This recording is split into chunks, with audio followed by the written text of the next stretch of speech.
Otep à tous, bien-aimés frères et sœurs.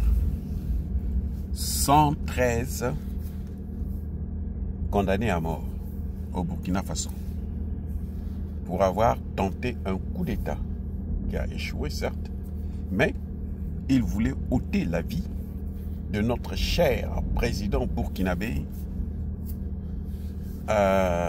Ibrahim Traoré. La particularité de ces criminels, c'est que ils viennent tous de la Côte d'Ivoire. Ce sont des Ivoiriens. En fait, c'est le Mali bis. Au Mali, Ouattara avait envoyé 59. Et les 59 là ont été chanceux parce que le Mali les avait libérés. Et puis la communauté internationale a tapé sur les machins, sur les tables et tout, machin, tout ça. Au Burkina Faso, cette fois-ci, il n'y a pas la MINUSMA, il n'y a pas la communauté internationale. Ce sont des bandits qui sont venus, qui ont voulu déstabiliser le Burkina Faso et ils se sont fait attraper. Question. Si eux, ils avaient réussi leur coup, quel serait le sort de Ibrahim Traoré aujourd'hui? Est-ce qu'aujourd'hui, on aurait encore parlé de Ibrahim Traoré au présent? Sinon, au passé. Vrai ou faux? On a parlé d'Ibrahim Traoré au passé. S'ils avaient réussi là, ils n'allaient même pas laisser à Ibrahim Traoré le temps de faire sa dernière prière. Non. On allait tout simplement le liquider. Et puis on n'en parle plus. Et puis Alassane Ouattara devait boire son champagne et dire que non, le petit là, j'avais dit qu'il devait. Oui. Donc j'espère que cette condamnation va être exécutée. Vous ne pouvez pas quitter la Côte d'Ivoire.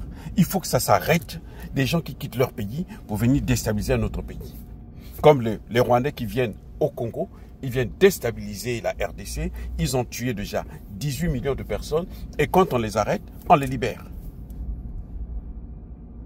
Je salue la décision de la justice. Parce que ces gens-là, ils ont massacré trop de Burkinabés. Alors si on les massacre, ce n'est que le retour à l'envoyeur. Et il faut qu'on donne un exemple pour que d'autres Ivoiriens, quand ils vont prendre l'argent de Macron et de ses alliés-là, ils vont se dire que, Alassane Ouattara, toi-même tu n'as qu'à porter l'uniforme, prendre le fusil et puis tu vas aller le liquider. Parce que quand on part là-bas, on ne revient pas. Tant qu'il n'y aura pas un tel exemple, les gens n'auront jamais du respect. Les Africains vont continuer à faire ce qu'ils sont en train de faire là, pour les intérêts des Occidentaux. Comme on le voit en RDC. La situation de la RDC, là, la lutte contre la trahison, c'est parce qu'il y a l'impunité totale. Le jour que la RDC va commencer à frapper, et frapper durement, vous allez voir que ça va s'arrêter. Et regardez ce qui est en train de se passer. Depuis que on a envoyé Thomas Sankara au repos éternel, nous étions en quelle année? 87, je crois, si j'ai bonne mémoire. 87. Jusqu'à aujourd'hui. Hein? Ça fait combien d'années? Ça fait combien d'années? Bientôt près de 50 ans. Qu'on a attendu pour avoir un autre Thomas Sankara qu'on appelle aujourd'hui Ibrahim Traoré. Nous avons attendu près de 50 ans. Donc, vous savez, ce genre de choses-là, quand ils font ça, ça nous coûte trop cher. Regardez, je reviens encore sur la RDC. Depuis qu'on a liquidé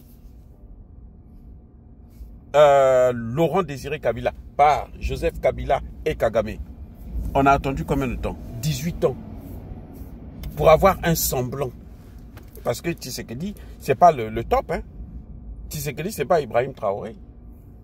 Mais quand même, il essaie d'apporter une idée, une autre façon de voir les choses. Donc, ce genre de choses-là, c'est très très difficile de les avoir. Quand nous avons regardé Lumumba, depuis Lumumba, là, au Congo, là, vous avez encore trouvé un autre Lumumba. Il n'y en a plus, ça n'existe plus de Lumumba.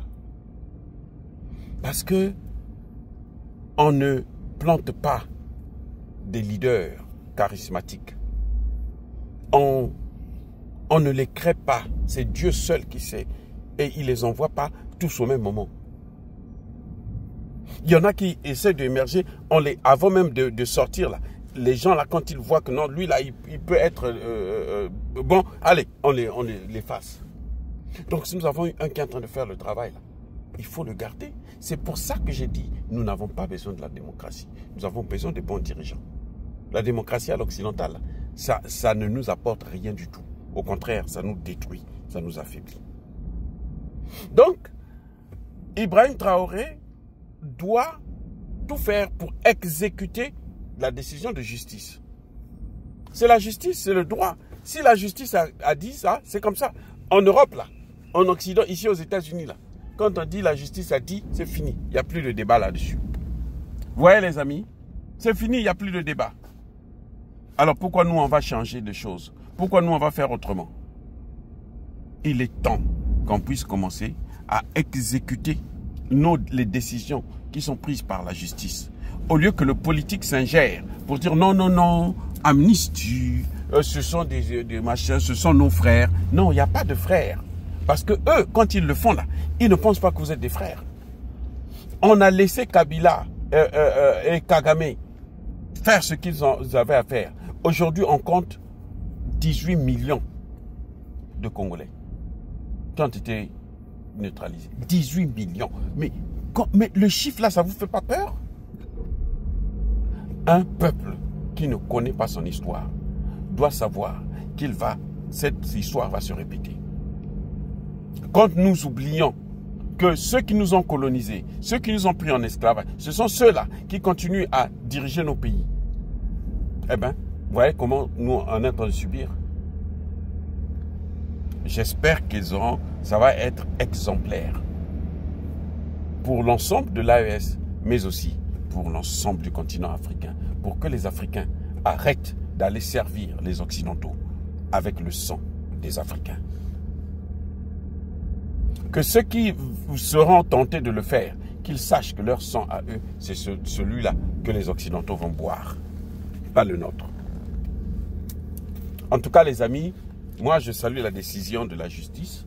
Je pense que c'est ce qu'ils méritaient, puisqu'ils ont quitté la Côte d'Ivoire. Ils ont parcouru des dizaines ou des centaines de kilomètres pour venir déstabiliser, chercher à neutraliser un président qui ne leur a rien fait, qui ne leur a rien demandé. Traoré ne gouverne pas la Côte d'Ivoire. Traoré gouverne le Burkina Faso. Donc les Ivoiriens n'ont rien à voir avec Traoré. Ceux qui viennent pour l'emmerder, eh bien, tant pis pour eux. Voilà comment j'analyse cette question. Les amis, soyez bénis, abondamment bénis par le Dieu des Kémites et par nos ancêtres. Vive l'Afrique éternelle. J'ai dit et j'assume.